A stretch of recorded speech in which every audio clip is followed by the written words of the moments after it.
줄임문 닫습니다. 닫습니다. 김어준의 뉴스 공장. 네. 제가 청취자로서 이 시그널 음악을 들을 때 몸에 전율이 오거든요. 예.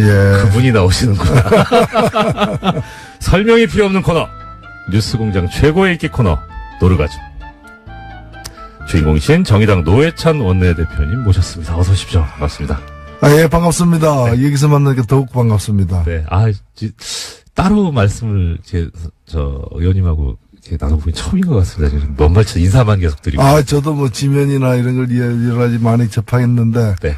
오늘 실물을 보게 되니까 더 감격스럽습니다. 오늘 의원님 꼭 대표님 눈 씻으셔야 됩니다. 안 좋은 걸 보셨기 때문에. 괜찮습니다. 네.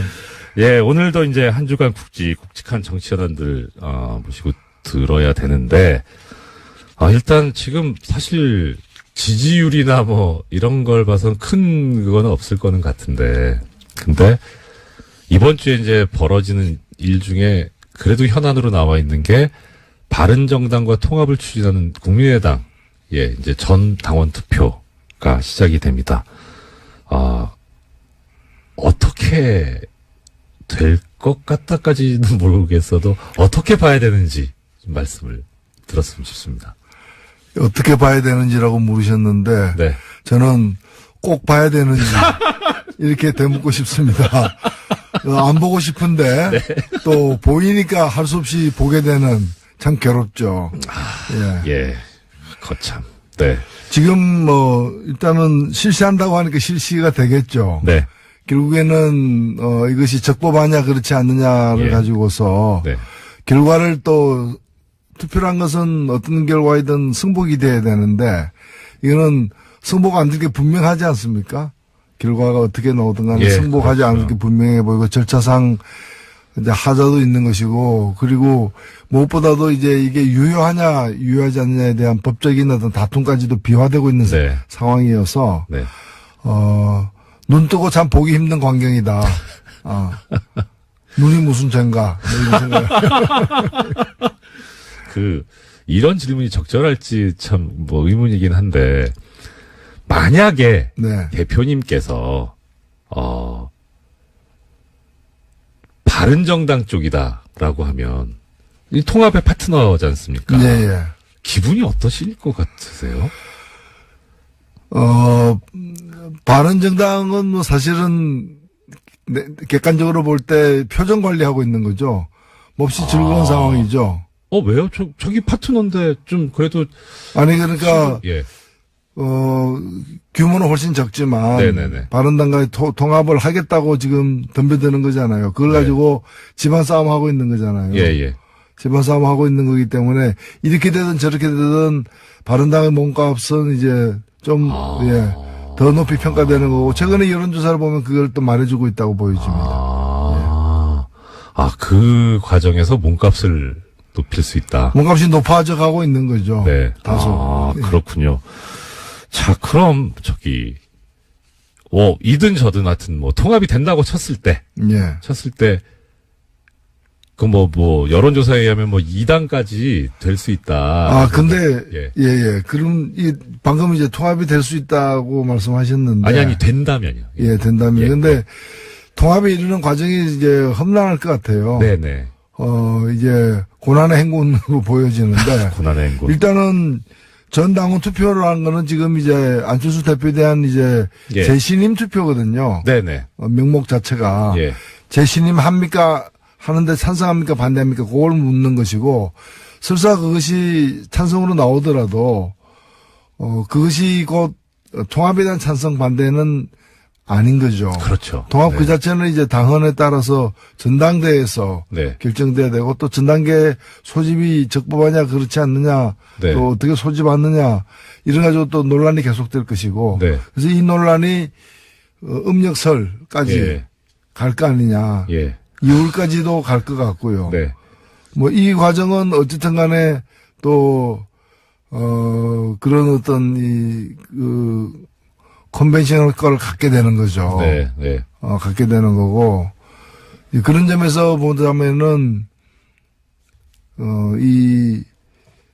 통합이 어떤 옳으냐 그르냐 또는 적법하냐 불법이냐에 따른 어떤 그 소동이 한 달 이상 가게 될 것으로 보여진다 이렇게 생각됩니다.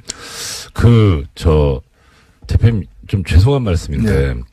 이 평소에 제가 그 대표님 하시는 말씀 방송으로 들을 때는 네. 정말 그야말로 이제 물 흐르듯이 청산유수셨는데 예. 오늘 중간중간에 약간 끊긴다는 감이 저만든지 모르겠는데 그 이유가 정말 이 두 당의 통합에 관심이 없으시구나. 관심 없어서 생각을 안 해보셨는데 왜 나한테 자꾸 이거에 대한 대답을 요구하냐 그런 예, 사실 예. 아니요 제가 조심스러워서 그렇습니다. 왜냐면은 네. 아무리 그래도 다른 당 내부의 문제인 것이고요. 네. 그리고 그래서 굉장히 이제 말을 또 정확하게 해야 되기 때문에 네. 조심스럽게 얘기를 하고 있습니다. 그러면 오히려 더 정확하게 말씀해 주셔야 되는 부분이 이제 제가 지금 드리려고 하는 질문인데 뭐 다른 당은 다른 당이고 예. 이제 정의당 입장에서 봤을 때 네. 통합이 되느냐 또 통합이 어떻게 되느냐에 따라서 정의당이 이제 앞으로 다가오는 지방선거에 임하는 자세가 좀 달라질 수도 있을 것 같거든요. 더더군다나 많은 그 유권자분들, 국민들께서 안타까워하는 부분이 뭐 정의당을 지지하고 안 하고를 떠나서 정의당 지지율 정도의 의석은 최소한 정의당이 가져야 하지 않느냐. 네네. 거기에 훨씬 못 미치니까 네. 이게 과연 정당한 것인가라는 그런 문제를 제기하시는 분들이 많으시거든요. 그러니까 최소한 지지율 이상의 어떤 의석이라든가 자리를 확보할 수 있는 어떤 지방선거에 임하시는 정의당의 뭐 방책이랄까 계획이랄까 어떻습니까? 예, 일단은 뭐 정의당은 이제 두 가지 방면으로 준비를 하고 있는데 하나는 이제 네. 지방선거에서 더 많은 어떤 국민들의 지지를 받기 위해서 네네. 좋은 후보들을 발굴하는 네. 일을 우선 한편으로 하고 있고요. 또 다른 한편으로는 지금 이제 잘 보도가 되지 않아서 그런데 이 지방선거 관련된 선거법 개정을 네네. 갖다가 지금 정치개혁위원회에서 다루고 있어요. 예. 다루고 있고 저희들도 그에 대한 법안을 내기도 했고요. 네. 그래서 지금 원래 이제 기초의원 선거 같은 경우에 지금 뭐 다당제 현실에 비춰보았어도 그렇고 이제 이 중선거 지금 이제 2 내지 3인으로 네네. 주로 뽑고 있는데 네. 이걸 3 내지 5인으로 좀 확대하는 부분과 네. 그다음에 연동형 비례대표제 정신을 갖다가 반영해서 정당 투표가 지금 기초 광역 두 군데 있지 않습니까? 네네. 지방선거에서도 이 비례대표 정당 투표로 뽑히는 비례대표 의원 수를 늘리는 문제. 네. 이 두 가지의 어떤 선거제도 개혁을 지금 추진을 하고 있습니다. 선거제도 개혁 말씀하셨는데 사실 이게 어떤 그 정의, 이념의 관점에서 접근할 수도 있지만 냉정하게 보면은 당장 이 선거에 참여하시는 정치 세력의 이해관계가 직접적으로 연결돼 있지 않습니까? 네네. 결국 의석에 따라서 이제 결론이 달라질 수도 있는. 근데 정의당 입장에서는 사실 의석이 모자라기 때문에 어떤 소수당의 비애랄까 슬픔 이런 게 있을 것 같은데 그런 건 없고. 그런 거는 많죠. 사실은 뭐 다른 것보다도 네. 정치권의 이해관계가 엇갈리는 것은 사실입니다. 네네. 그리고 결정은 법률 개정으로 나타나기 때문에 정치권에서 결정하는 것 또한 사실이고요. 네. 그러나 냉정하게 우리가 봤을 때 누구의 이해관계가 엇갈리냐. 국민의 이해관계가 엇갈리는 거죠. 왜냐하면 투표권은 국민에게 있는 것이고 네. 권력은 국민으로부터 나오는 것인데 네. 국민의 마음이 반영되느냐 안 되느냐 정확하게 반영되느냐 왜곡되느냐가 가장 중요하게 따져져야지 네. 누구의 어떤 정치인에게 유리하냐는 두 번째 세 번째 문제라고 저는 보는 겁니다. 네. 그렇다면 현재의 선거제도가 국민들의 민심을 그대로 반영하는데 여러 왜곡된 어떤 장치가 내재되어 있기 때문에 이걸 바로잡는 거죠. 예. 예를 들면 국민의 7.3%가 정의당을 지지했는데 네. 그러면 정의당이 7.3%를 대변해야 되고 결국에는 표결권은 의사결정권의 7.3% 의석도 7.3%를 가져야 그렇죠. 마땅한 거죠. 네. 근데 의석은 지금 보면 2%만 갖고 있거든요. 예. 7.3%를 가 지지했는데 2%를 대변하게 되면은 그럼 지지한 분들 중에 3분의 2 이상을 대변 못하게 되는 거지 않습니까? 그렇죠. 예. 이거는 민심에 왜곡되는 거죠. 네. 그래서 이런 걸 푸는 것이 선거법 개정이기 때문에 이것은 그거는 정의당에 유리한 거 아닌데 정의당이 유리한 게 아니라 정의당이 원래 가져야 될 걸 가지는 거죠. 네. 유리하다면 국민에게 유리한 거죠. 예. 민심이 왜곡되지 않으니까. 그렇죠. 그래서 이것이 뭐 선거법 개정의 어떤 가이드라인이 아닌가 저는 그렇게 생각합니다. 예. 이런 가이드라인이 실제 구체적으로 현실로, 이루어져야 되는데, 또 참, 법학을 좀 약간 공부한 사람으로서 그 부분이 상당히 좀 관심이 많이 가고요. 옳은 부분인 거는 같은데, 이게 현실과 괴리가 생기니까 그때마다 좀 안타까움이 많이 느껴집니다. 우리 일반 소비자 입장에서 보자면은 정육점에 가서 네. 소고기를 730g을 사왔는데 네. 집에 와서 열어보니까 200g밖에 없는 거예요. 사기인데요? 예.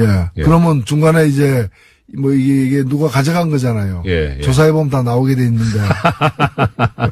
뭐 증발했을 리는 없어요. 예.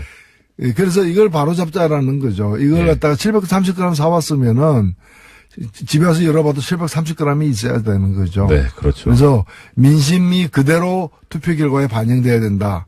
이게 선거제도 개혁의 이유이자 방향이다. 네. 역시 우리 대표님께서 뉴스공장에 나오시니까 예를 소고기로 들어주시네요. 근데 그게 확 공감이 갑니다. 이 자리는 역시 고기와 친화된 자리가 아닌가. 자, 근데 이제 이건 이제 의석에 관련된 문제고 또 하나는 이제 의석도 이제 의회 문제인데 그 다음에는 이제 지방자치단체장. 예. 이 정의당 관련해서 가장 큰 관심 그겁니다. 네. 뭐 당연히 예상하시겠지만 이 질문을 심상정 전 대표께서 경기지사에 나오시는가. 그다음에 지금 현재 대표님께서는 지역구가 창원이시지만 원래 이제 서울이셨잖아요. 그래서 서울시장에도 혹시 도전을 하시는가? 아니면 뭐 지금 지역구대로 경남도지사에 도전하시는가? 예, 궁금합니다. 예, 뭐 정의당은 그 당원들이 전당원 투표에 의해서 이제 공직 후보자들을 결정하기 때문에 당원들의 마음에 달려 있다. 네. 이렇게 우선 말씀을 드리고요. 에이, 대표님 먼저 손 놓고 계실 건 아니잖아요. 근데 저는 뭐 지금 아시다시피 제 지역구가 경남 창원입니다. 네네. 창원이기 때문에 제가 뭐 타 지역에 뭐 지방선거 후보로 나선다는 것은 그건 좀 안 맞는 일이죠. 예. 네. 저는 그렇게 생각을 합니다. 예. 그러면 일단 경남도지사는 탈락. 확정 짓기는 또 좀 이른 거 아닌가 싶은데 그러면 아직 심상정 전 대표님의 경기지사 출마라든가 노회찬 대표님의 서울시장 출마는 아직 유보. 제가 유보하는 게 아니고요. 네. 예. 예. 뭐 아직 시간이 있으니까 이제 좀 더 심사숙고하셔가지고 좋은 말씀을 주시지 않을까 싶습니다. 정의당 말씀 잠깐 들어봤고요. 또 하나 이제 관심 있는 정치권 뉴스가 이건 관심의 대상이라기보다 참 일종의 흥미 비슷하게 나오는데 자유한국당 윤리위원회가 유여의 최고위원을 제명하기로 했습니다. 제명 이유가 막말, 해당 행위. 그러니까 일반인들 입장에서 보면은 뭐라고 생각하냐면 막말을 했는지 안 했는지 뭐 그거는 그렇다 치고 막말을 유여의 최고위원만 했냐? 왜 저 사람만 저렇게 못 살게 구냐? 이런 생각을 하고 있는데 이 생각은 어떤 겁니까? 또 대표님께서 보시는 어떤 이 자유한국당의 내부 예, 자유한국당 윤리위원회가 누군가를 제명해야 한다면은 문제가 됐던 그 친박 주요 인사들 제명해야 되지 않습니까? 그렇죠. 그 사람들 제명해야 된다는 내부 여론도 많았음에도 불구하고 결국 제명 못하고 있지 않습니까? 네. 그런데 유여의 전 최고위원이죠. 네네. 전 최고위원을 지금 제명한 걸 보면은 참 비겁하죠. 그리고 약자에게 강하다. 맞습니다. 약자에게 강하다라는 그런 말을 생각하게 만드는 장면이 아닌가. 이렇게 생각이 됩니다. 예. 약자에게 강하고 있는 뭐 실권이든 뭐든 권력이 있는 사람한테는 뭐라고 못하는. 예. 그래서 그러네요. 그 자유한국당 관련해서 홍준표 대표가 대법원 무죄 확정 판결을 받았습니다. 저 의원님께서 법사위에도 오래 계셨으니까 참 명언을 남기셨죠. 이 법률 관련 사람들한테 항상 이 생각나게 하는 법이 만인 앞에 평등해야 되는데 만 명한테만 평등하다는 명언을 남기셨는데 그렇게 네. 법사위에 계시면서 법사위에 계신 이 경험자로서 이 홍준표 대표의 대법원 판결을 어떻게 보세요? 예, 뭐 홍준표 대표의 대법원 판결은 정확하게 봐서는 그 유죄라는 증거가 불충분하다 이렇게 된 네. 거죠. 네. 사실 죄가 없다라고 확인된 건 아니잖아요. 예, 그렇게 생각하는 사람 예. 본인도 그렇게 생각 안 할 거예요. 예, 본인도 자기가 죄가 없다고 예. 전혀 생각하지 않으리라고 저는 확신하고 있는데. 저기 화장실 가서 웃으실지 모르겠어요. 야 이거 내 말을 믿네 이러고. 결국에 재판이라는 것이 유죄 예. 무죄를 다투는 것이긴 하지만 실 내용을 보면은 유죄라고 기소되었는데 그것이 기소된 만큼의 죄가 있다는 증거가 확실하냐를 네. 판단하는 것이 이제 판결 아니겠습니까? 네. 근데 이 정도의 증거만 가지고서는 유죄라고 입장하는데 부족하다라고 네. 판결을 내린 거죠. 예. 내렸기 때문에 이 판결을 내린 후에 밖에 나와가지고 나는 무죄다라고 얘기하는 것은 저는 그건 좀 인간의 얼굴로 할 수 있는 얘기는 아니죠. 사실은. 그 얘기까지 나왔지 않습니까? 저기 검찰이 증거를 조작했는데 저 책임져야 되고 이완구 전 총리 같은 경우에는 진짜 책임을 묻겠다라는 얘기도 했습니다. 근데 그런 식으로 이제 보자면은 네. 결국에 그러면 성완종 고인이십니다만은 예. 성완종 전 의원이 유죄고 네. 홍준표 이완구는 무죄다. 지금 이 얘기 아닙니까? 그게 말이 되는 얘기입니까? 참 승복이 안 되는, 그러니까 일반 국민에게 승복이 안 되는 재판인 거죠. 예. 엊그제 이제 보도가 나왔는데 액자 무슨 척당불기인가? 예, 정말 어려운 한자던데요. 그게 이제 당시 정치자금을 전달했다는 경남기업 측의 윤승모 씨의 말에 의하면 그게 의원실에 걸려 있었다라는 말을 했었고, 그런데 그게 의원실에 걸려 있었던 바가 없다는 게 홍준표 대표의 주장이었는데 실제 의원실에 걸려 있었던 동영상이 나왔단 말입니다. 새로운 증거가 나왔다고. 자, 그러면 조금 전에 이제 본인은 알지 않겠느냐 말씀하셨는데 이것도 이제 같은 맥락인 겁니까? 이 액자에 대해서 뭐라고 또 글쎄요, 이제 뭐 그런 더 확실한 증거들이 계속 나온다면은 네. 뭐 재심 사유까지도 될 수도 있겠죠. 될 수도 있고, 그리고 이게 뭐 지은 죄는 어디 갑니까? 예, 최근에 신의 말씀인가요? 예, 신과 함께. 신과 함께. 예. 신과 함께 그 영화에 보니까 재판 끝났다 해서 끝난 게 아니더라. 예. 재판이 또 연이어 남아있다. 그걸 참 다시 일깨워주고 있던데. 네. 그 영화를 이 성완종 메모에 등장한 분들, 그 영화를 보시는 게 좋을 것 같습니다. 한번 또 봐야 되는 영화가 또 하나 늘었네요. 예.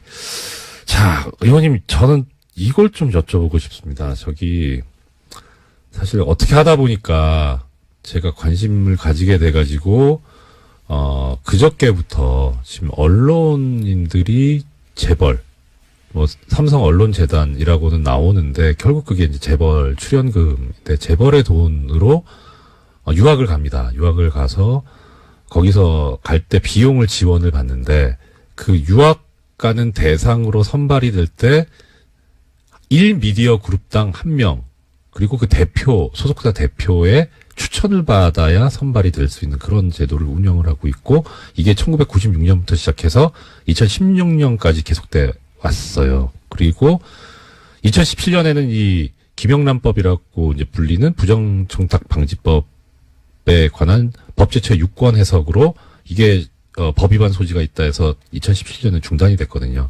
언론계에서 이걸 계속 풀어달라라고 하면서 청와대 유정찬 국민소통수석에게 계속 요구를 했던 모양입니다. 그래서 이 내용을 가지고 유정찬 수석이 박은정 국민권익위원장한테 물어봤더니 김영란법 위반 소지가 없다라고 하는 해석을 받아서 전달을 한다라는 얘기까지 지금 기사가 나왔거든요. 지금 의원님께서는 삼성 엑스파일 사건 때문에 고초를 많이 겪으시고 부당한 판결 때문에 또 고생을 많이 하셨는데 이런 이 재벌과 관련된 특히 재벌이 지금 이 사건 같은 경우에 문제는 재벌이 언론과 유착되는 일종의 경원 유착의 문제 소지도 있어 보여서 이 부분에 관해서 의원님께서 상당히 여러 가지 생각이나 소회가 있으실 것 같은데 의원님 대표님 생각을 사실 좀 여쭙고 예.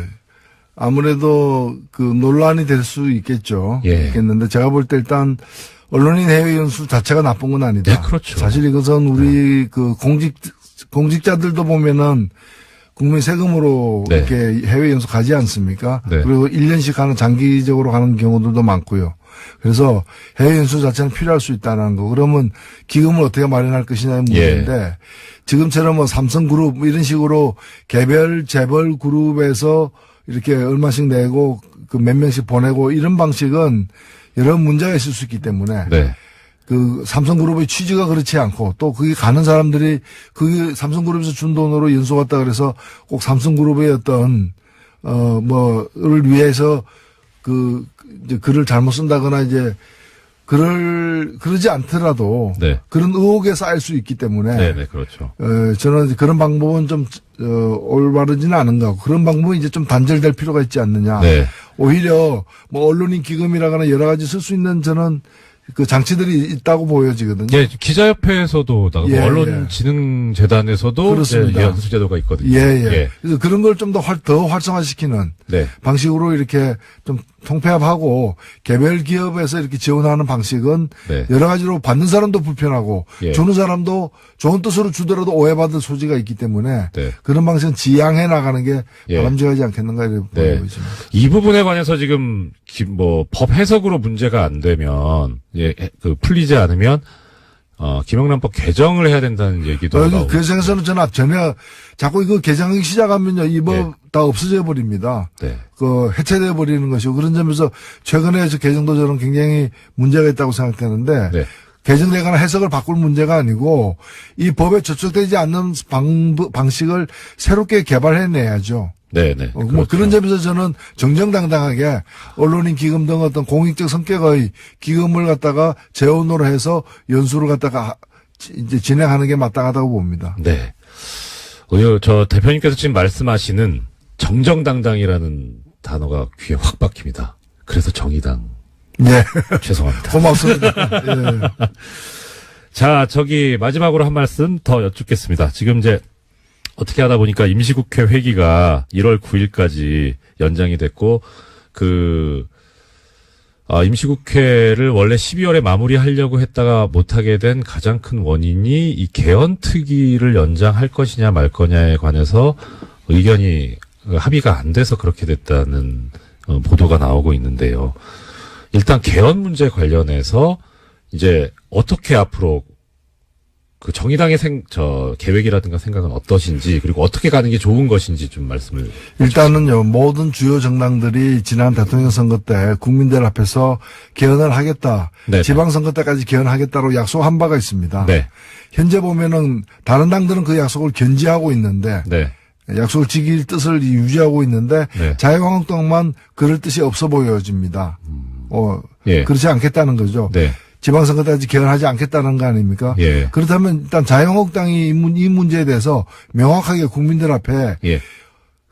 뜻을 밝혀야 됩니다. 네. 뜻을 밝혀야 되고 만일 약속을 지키지 못하는 거라면 사과를 해야 되고요. 사과만 할 게 아니라 그러면 언제까지 하겠다라거나 아니면 아예 생각이 달라져서 개헌을 안 하겠다라거나 국민들 앞에 명확하게 얘기를 해야 됩니다. 그걸 감추고서 오히려 적반하장으로다가 지금 지방선거 때 개헌하자는 곁다리 개헌이다. 아니 그렇게 곁다리 개헌이라고 얘기하는 자신은 그 약속을 안 했습니까? 그러니까. 사인까지 한 사람 아닙니까? 그래서 국민들 앞에 당당하게 개헌에 관련된 자신들의 어떤 입장을 밝히고 그것이 과거의 약속을 어긴 것이라면은 마땅히 무릎 꿇고 사과를 하는 게 우선입니다. 그 다음에 문제를 풀 문제죠. 예. 약속을 해놓고 약속을 지키지 않는 것 그것이 가장 큰 문제다. 네. 네. 자, 그러면 지금 개헌 부분에 관해서 정의당의 입장을 마지막으로 한번 정리해 주시고 오늘 마무리하면 좋을 것 같습니다. 예, 개헌은 국민에 대한 약속이고요. 네. 특히 이 개헌에서 가장 중요한 것은 기본권과 그다음에 지방 분권을 강화하는 개헌입니다. 네. 그리고 권력구조는 합의된 수준만큼 하면 됩니다. 다만 권력구조와 관련해서는 어떠한 개헌이든 간에 국회의 권한을 다소 강화시키는 방향이 될 수밖에 없기 때문에 선거제도의 개혁과 병행해서 가야 된다. 선거제도 개혁 없이 개헌하는 것은 개악이 될 가능성이 더 크다. 그래서 선거제도도 이번 상반기 내에 같이 처리해야 된다고 봅니다. 선거제도 개혁 꼭 필요하다는, 계속 중점적으로 말씀해 주신 것 같습니다. 네, 대표님, 2017년 동안, 원래 이 인사는 공장장 직접 드려야 되는 자리에 안 계시니까, 2017년 한 해 동안 정말 고생 많으셨고. 예, 공장장이 안 계신데도 공장이 활발히 돌아가네요. 걱정스럽습니다. 그리고 애청자 여러분께도, 덕담한 말씀 부탁드립니다. 예, 애청자 여러분, 그리고 이 방송을 듣고 계실 공장장님, 2017년 한 해 정말 고생 많으셨고, 또 우리 모두 정말 수고 많이 했습니다. 2018년은 더 나은 해가 되도록 나라다운 나라로 가는 대장정 함께 나아갑시다. 감사합니다. 네. 대표님 못 찾으셨던 소고기 520g 빨리 찾으셨으면 좋겠습니다. 530g입니다. 530g. 네. 예. 10g. 네. 오늘 말씀 감사합니다. 지금까지 네, 노회찬 대표님이었습니다. 네, 감사합니다.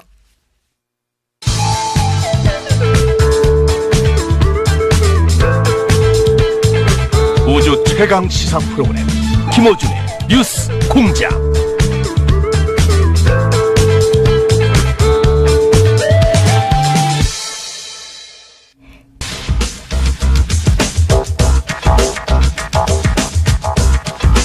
정통과학 팟캐스트계의 선두주자. 과학하고 앉아있네. 근데 뉴스 공장에서는 시사과학 개그까지 모시는 파토 원종호 대표님 나오셨습니다. 반갑습니다. 아유, 반갑습니다.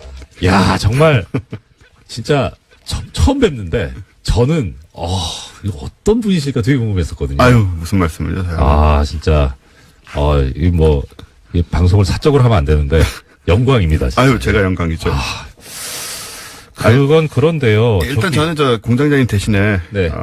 이렇게 권한 대행님과 하게 돼서 너무 좋고요. 네. 네, 공장장이 아시다시피 방송 중간중간에 나서면서 네. 과학을 마치 많이 아는 양, 네. 중학교 때 배운 건데 내가 아직도 이걸 외우고 있어 이런 말들을 하면서 네. 굉장히 나대는데 네. 방해가 많이 됐습니다. 그렇죠. 예, 아시다시피 좀 많은 사람들이 좀 고통을 겪잖아요. 오늘은 그런 일이 없을 것 같아서 너무 즐겁습니다. 저는 냉정하게 딱 깨놓고 말씀드려서 과학을 잘 모릅니다. 공장장도 모릅니다. 그게 문제죠. 왜 그렇게 됐는지 그 진실은 사실, 원종호 대표님께서 아실 거예요. 저도 아는데, 나중에 한번, 이제는 말할 수 있다라는 때가 오면 하기로 하고요. 자, 오늘, 네. 아까 3315님께서 뭐라고 문자를 남겨주셨냐면요. 원종호 교수님 코너가 제일 재미있어요라고 남겨주신 분. 오늘 산타 이야기 정말 흥미로웠어요. 네. 무슨 얘기 하실 것까지 다 알고 계세요. 예, 일단 그건 제가 페북에 썼기 때문에.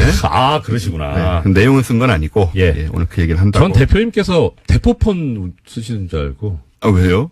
대포폰으로 본인이 이렇게. 아닙니다. 네. 예. 설마 그럴 리가 있겠습니까? 예. 자, 그럼 산타 이야기 하신다고 이렇게 말씀하셨습니다. 어떤 말씀입니까? 네. 며칠 지나긴 했는데. 네. 일단 산타 하면 크리스마스의 주인공 아니겠습니까? 그렇죠. 근데 아시다시피 산타가 과연 실제 한인지 아닌지에 대해서 오랜 세월 동안 치열한 논쟁이 있습니다. 논쟁이 있었습니까? 예, 있죠. 네. 전반적인 경향을 보면 예. 제가 어릴 때에 비해서는 이제 좀 없다는 쪽이 우세한 것 같고 예. 현재 전 세계적으로 네네.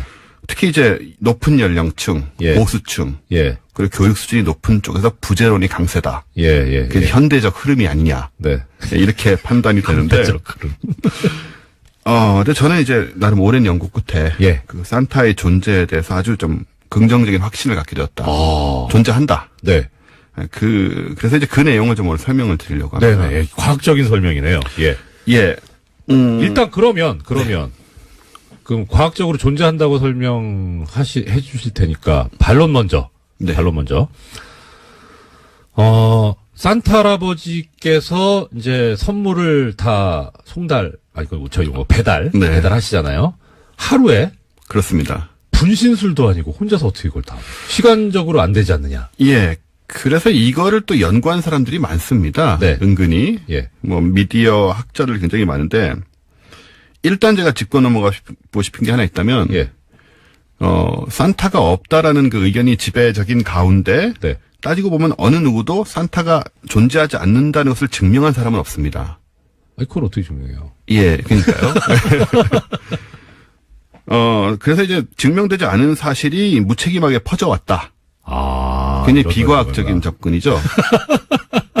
산타의 부재를 예. 기정사실화하는 그 어른들의 편견. 네. 그 속에도 비과학이 숨어 있다는 얘기를 일단 전제하고 싶고요. 예. 이 산타와 관련된 과학, 이제 말씀하신 예. 과학이 가능하냐. 네. 이게 굉장히 중요한 문제 아니겠습니까? 예, 예. 그렇죠. 그래서 국내 많은 학자와 매체들이 이제 다뤄온 게 사실이고요. 네. 2014년 유니세프 통계에 따르면 네. 전 세계 어린이들의 수가 약 22억 명입니다. 네. 한 집에 이제 평균 한 두세 명 정도가 있다고 예, 치고, 예, 예. 이제 뭐 개발도상국도 있고, 네네. 그러면 이제 계산을 대충 해보면 8억 8천만 가정에 들러야 한대요. 네. 길게 잡아야 24시간이잖아요. 예. 아무리 길게 잡아야. 뭐 시차까지 감안하고. 예, 뭐 이렇게 저렇게 하면 뭐 48시간까지 늘릴 수도 있다고 해요. 네네. 날짜 변경선을 잘 활용하고 어쩌고 하면. 네. 지구의 표면적이 5억 1천만 제곱킬로미터고요. 예. 그중 육지가 한 30% 정도 됩니다. 예. 이걸 계산하면 이제 표면적 예, 나오죠. 다녀야 하는 표면적이 1억 5천만 제곱킬로미터. 예. 뭐 이런 식의 계산들이 많아요. 네. 그래서 이 집집마다 다니면 결국은 3억 5,600만 킬로미터를 날아다녀야 된다고 합니다. 집집마다 들리면서 움직이려면. 이렇게. 동선이? 네네. 네네네. 이게 지구에서 태양까지 거리 2배가 넘거든요. 헐. 예. 뭐 초당 수천 킬로미터를 움직여야 되는. 네. 뭐 진짜 이건 신기술인데요. 그래서 일단 다니는 것 자체가 과학 기술적으로 매우 어렵다는 사실을 알 수 있습니다. 네. 여기에 뭐 여러 가지 얘기들이 있죠. 일단은 학자마다 이 수치가 조금씩 다른데 네네. 아까 22억 명의 어린이라고 얘기했지만 예. 뭐 불교, 힌두교, 유대교 가정 애들은 산타 선물을 안 받지 않느냐. 산타를 부정하지 않느냐. 아니 어린이가 무슨 문제가 있습니까? 이게 좀 문화 인류학적인 문제라서 네. 조금 복잡하긴 한데. 예. 그래서 뭐 훨씬 적다. 실제로 받아야 하는 어린이들의 수는 불과 뭐 3, 4억 명에 불과하다. 그럼 존재를 증명하기 위해서 모집단을 줄여버리는군요. 그렇죠. 예. 이제 이런 이게 약간 편법이긴 한데요. 예. 이런 방법이 있고. 예. 그다음에 이제 기술적으로 이게 가능하다는 주장들이 있죠. 예. 예, 굉장히 다각도로 있는데. 네. 산타는 이미 오래전부터 북극에 기지를 짓고 험한 환경에서 살아온 사람 아니겠습니까? 예. 그래서 우리보다 훨씬 발전된 과학기술을 보유한 어떤 종족이거나 뭐 그런 후예이거나 반신, 외계인. 스타크래프트 분위기가 나오는데. 예. 그럴 가능성이 있다고 실제로 주장들을 하고 있고요. 네. 그래서 현재 시험하고 있는 뭐 우리 인간들도 시험하고 있는 예. 뭐 음속의 10배를 넘는 극초음속 항공기. 그런 것들이 있고 또 심지어 제가 가끔씩 얘기를 하는데 그 나사에서 네. 그 초광속 워프라고 그러죠. 워프. 그거를 지금 실험을 하고 있습니다. 예. 시공간을 구부러뜨려서 네. 광속 한계를 극복하는 거죠. 이런 것을 갖고 있을 수도 있다. 아직까지는 추측 같은데. 추측이죠. 예. 네. 일단 아까 그 모집단 얘기 나왔으니까 네. 4416님이 이런 의견 주셨습니다. 우는 애들이 있는 집 빼야 된다. 예, 그렇습니다. 저 정보를 파악하는 게 또 하나의 난관이죠. 8억 8천만 명의 어린이들 중에. 빨리 울려야 돼요? 예. 그러니까 이 8억 8천만 가정에서 예. 어느 애가 언제 울고 있고 예. 그 2.5명의 어린이 중에 누가 실시간으로. 울고 있고 실시간으로. 이야. 이 정보력도 아주 풍부해요. 사실은 그 점이 조금 더 물리적으로 어려울 수도 있고요. 네. 그리고 또 사생활을 존중하는 가운데 이런 정보만을 이제 가져가야 된다는 이 헌법상 권리를 침해하면 안 돼요. 그렇습니다. 네. 그런 굉장히 어려운 문제들이 있는데요. 예. 어쨌든 그래서 이제 기술적으로 이게 가능하다. 뭐 다양한 상대성 이론, 예. 양자역학, 연력학, 재료공학들을 활용하면 네. 모든 것을 할 수 있다고 주장하는 과학자들이 또 있습니다. 그렇군요. 그래서 산타의 예. 진실이라는 책도 있더라고요, 미국에는. 이걸 다 이제 설명해 놓은. 예. 재미는 있을 것 같은데 읽어볼 가치가 있는지 아직 궁금하긴 하네요. 그래서 그렇습니다. 사실 이런 책들이 어떻게 보면은 그 아이들에게 네. 산타가 있다는 거를 억지로 예. 믿게 하기 위한 좀 지나친 그 과학적 적용이랄까. 산타가 정말 저러고 다니겠느냐? 예. 뭐 초광속에다가 예. 무슨 뭐 이온 뭐 실드 이런 게 나와요. 그런 걸 착용하고 뭐 굴뚝을 내려간다든가. 예. 아무리 봐도 그건 아닐 것 같다는 생각이 드는 거죠. 그 지금 굴뚝 말씀하셨으니까 네. 그것도 진짜 산타 부제론의 근거 중에 하나죠. 그렇습니다. 그러니까 일단 우리가 알고 있는 산타 할아버지의 이 외형은 상당히 복부 비만. 그렇습니다. 근데 이분이 도대체 굴뚝을 어떻게 통과하느냐. 네. 그러니까 통과할 리가 없다. 네. 그리고 굴뚝이 없죠, 요즘은. 아. 예, 저희 집도 굴뚝이 없는데요. 예. 뭐 어떻게 들어오느냐, 이 사람은. 예. 모르겠습니다. 그래서 뭐. 영장 없이 함부로 들어오고. 예, 일단 불법이죠, 사실. 불법이죠. 그렇죠. 그래서 예. 이런 기술적인 거를 제가 이제 잘 검토를 한 끝에 네. 이렇게까지 억지로 존재하지 않는 기술이나 너무 첨단 기술을 적용을 하는 것은 조금 무리가 있다고 생각해서 네. 전 다른 관점에서 좀 접근을 했습니다. 네. 예. 일단 지금 산타의 속도니 무게니 이런 기술적인 문제를 분석하는 사람들은 전제가 뭐냐면 다들 그 산타가 빨간 옷을 입은 할아버지 한 사람 개인이다라는 관점에서 출발하고 있어요. 그렇지 않습니까? 아마 19세기까지는 그랬을 겁니다. 예. 왜냐하면 19세기 조선에서 산타 선물 받은 사람 있습니까? 청나라에서 받은 사람 있을까요? 그러게요. 조선왕조실록에는 없죠. 네. 그 뭐 예. 사기, 사마천의 사기 이런 데 없거든요. 예. 그러니까는 19세기까지는 유럽과 북미 정도만 커버하면 되는 상황. 그 쉽게 말해 거래처가 거기였다. 그렇습니다. 네. 그 인구도 지금 훨씬 적었고. 네네. 그래서 산타가 어떻게든 뭐 좀 할 수도 있지 않았을까. 하루 무리해서 야근하시면. 예, 뭐 지금에 비해서는 적어도. 근데 이후에 이제 20세기 들어오면서 이제 글로벌화 됩니다. 산타가. 예. 그래서 그런 전근적인 접근으로는 이제 배송을 할 수가 없게 된 거죠. 네. 그래서 20세기 들어오면서 산타의 시스템의 변화가 오게 되는데. 바로 조직화. 로컬, 지역화. 그리고 네트워크화입니다. 그러니까 개인이 다 배달하고 다니면 기술이 저런 게 꼭 필요하지만. 네. 산타가 지구 전체에 뻗어 있는 일종의 비밀 결사다. 라고 생각하면 이런 기술이 하나도 필요가 없죠. 그게 그러면 비밀 결사 조직체로 이렇게 말씀하셨는데 네. 이제 프랜차이즈는 판매 프랜차이즈하고 좀 다르고요. 제가 이 본질을 설명을 해드리면 네. 이 조직이 산타 개인이 하고 있다고 생각하는 모든 일을 이제 각 지역에서 맡아서 하고 있고, 빨간 옷 입은 할아버지는 이제 옛날에 돌아가셨고요. 이분은 이제 KFC 할아버지처럼 일종의 상징물이죠.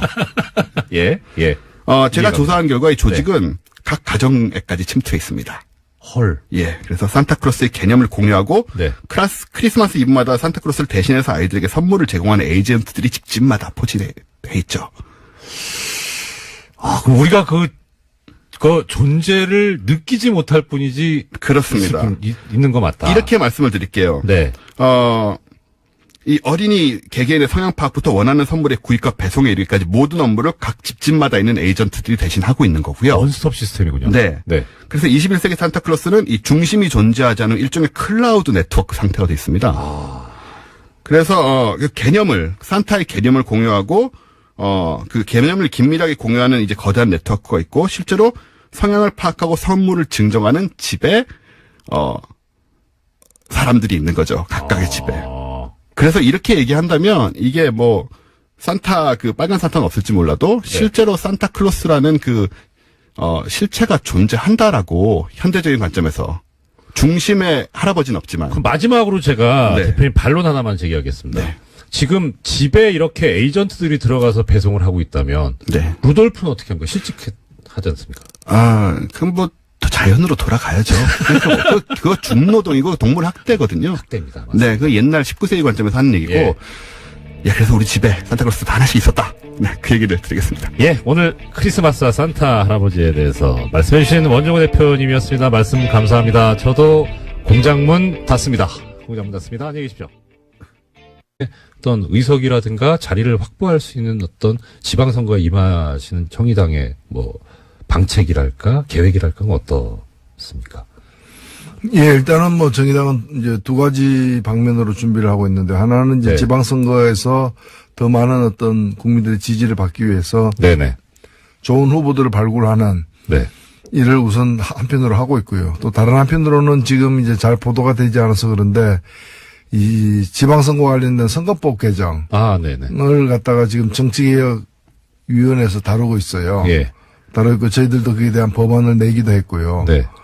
그래서 지금 원래 이제 기초의원 선거 같은 경우에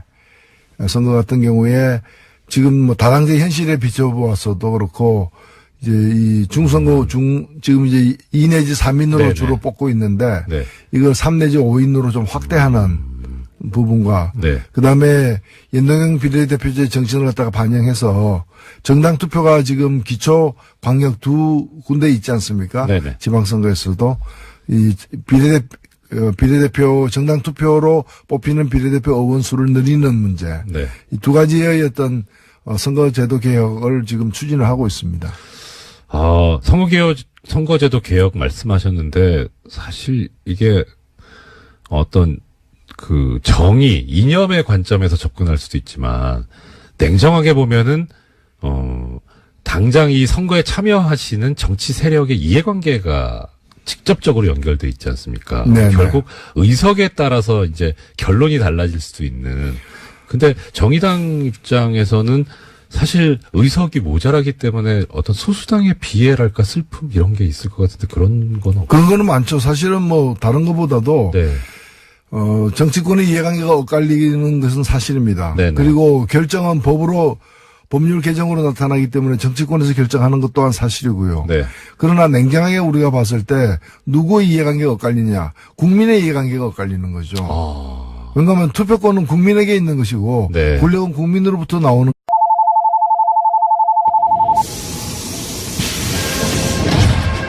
줄임문 닫습니다. 닫습니다. 김어준의 뉴스 공장. 네. 제가 청취자로서 이 시그널 음악을 들을 때 몸에 전율이 오거든요. 예. 그분이 나오시는구나. 설명이 필요 없는 코너. 뉴스공장 최고의 인기 코너. 노르가즘. 주인공이신 정의당 노회찬 원내대표님 모셨습니다. 어서 오십시오. 반갑습니다.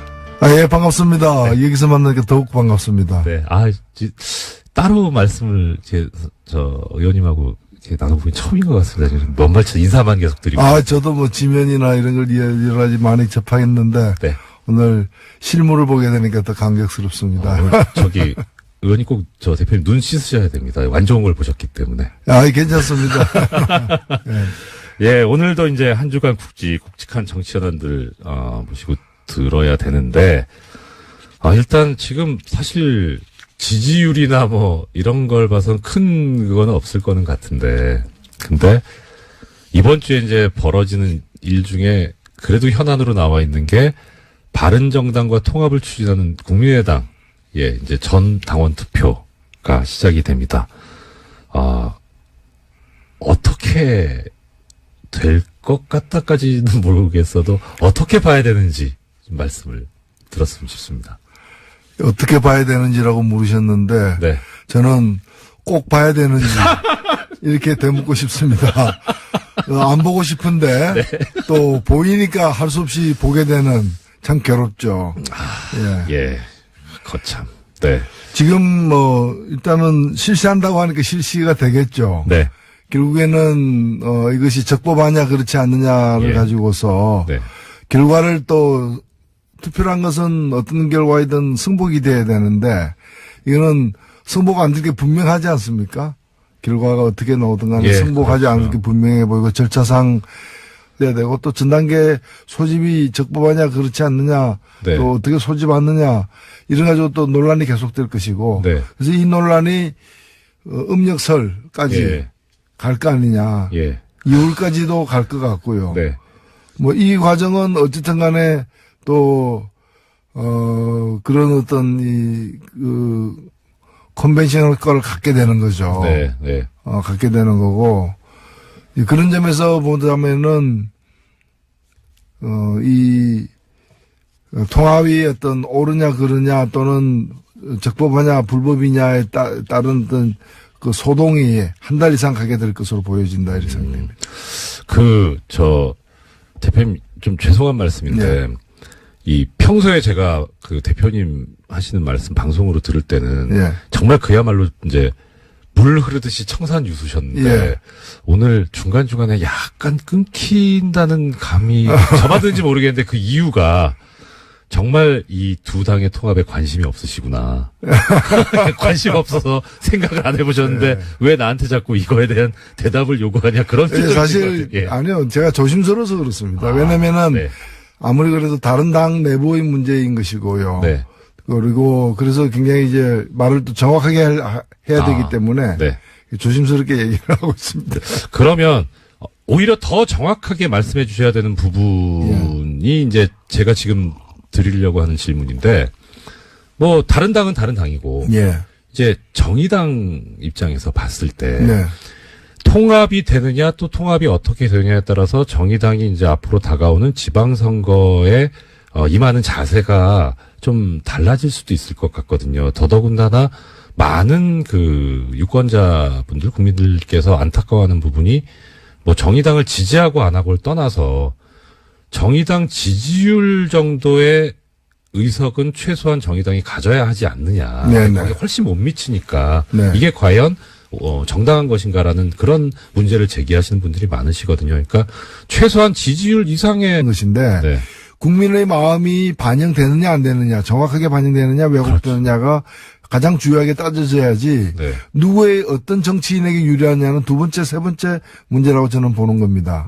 그렇다면 현재의 선거제도가 국민들의 민심을 그대로 반영하는데 여러 왜곡된 어떤 장치가 내재되어 있기 때문에 이걸 바로잡는 거죠. 예를 들면 국민의 7.3%가 정의당을 지지했는데 그러면 정의당이 7.3%를 대변해야 되고 결국에는 표결권은 의사결정권의 7.3% 의석도 7.3%를 가져야 마땅한 거죠.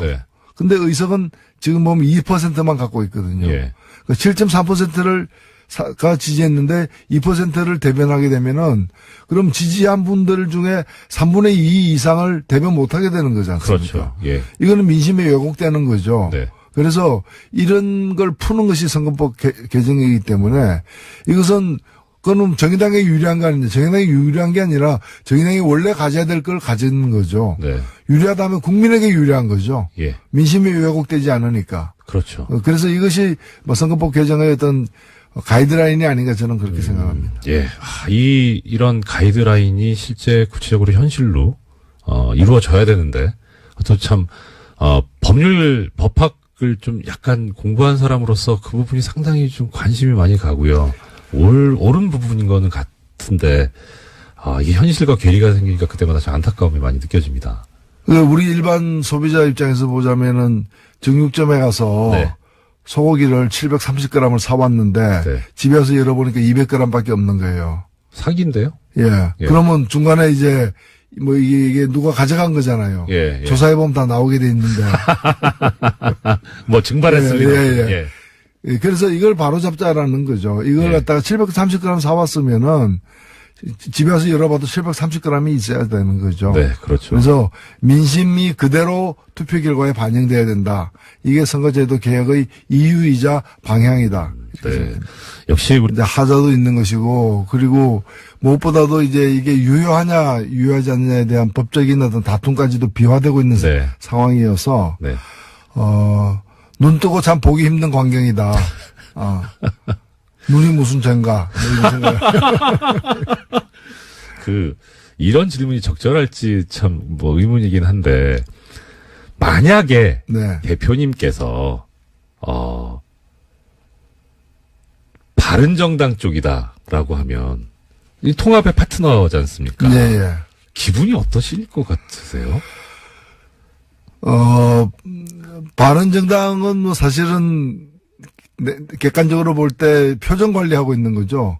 몹시 즐거운 상황이죠. 왜요? 저기 파트너인데 좀 그래도 아니 그러니까 규모는 훨씬 적지만 바른당과의 통합을 하겠다고 지금 덤벼드는 거잖아요. 그걸 가지고 집안 싸움 하고 있는 거잖아요. 집안 싸움 하고 있는 거기 때문에 이렇게 되든 저렇게 되든 바른당의 몸값은 이제 좀 더 높이 평가되는 거고 최근에 여론조사를 보면 그걸 또 말해주고 있다고 보여집니다. 그 과정에서 몸값을 높일 수 있다. 몸값이 높아져 가고 있는 거죠. 다소. 그렇군요. 자, 그럼 이든 저든 하여튼 뭐 통합이 된다고 쳤을 때 여론조사에 의하면 2당까지 될 수 있다. 근데, 예. 그럼, 방금 이제 통합이 될 수 있다고 말씀하셨는데. 아니, 된다면요. 예, 된다면. 근데, 통합에 이르는 과정이 이제 험난할 것 같아요. 네네. 이제, 고난의 행군으로 보여지는데. 고난의 행군. 일단은, 전 당원 투표를 한 거는 지금 이제, 안철수 대표에 대한 이제, 재신임 투표거든요. 네네. 명목 자체가. 예. 재신임 합니까? 하는데 찬성합니까? 반대합니까? 그걸 묻는 것이고, 설사 그것이 찬성으로 나오더라도, 그것이 곧 통합에 대한 찬성 반대는 아닌 거죠. 그렇죠. 통합 그 자체는 이제 당헌에 따라서 전당대회에서 결정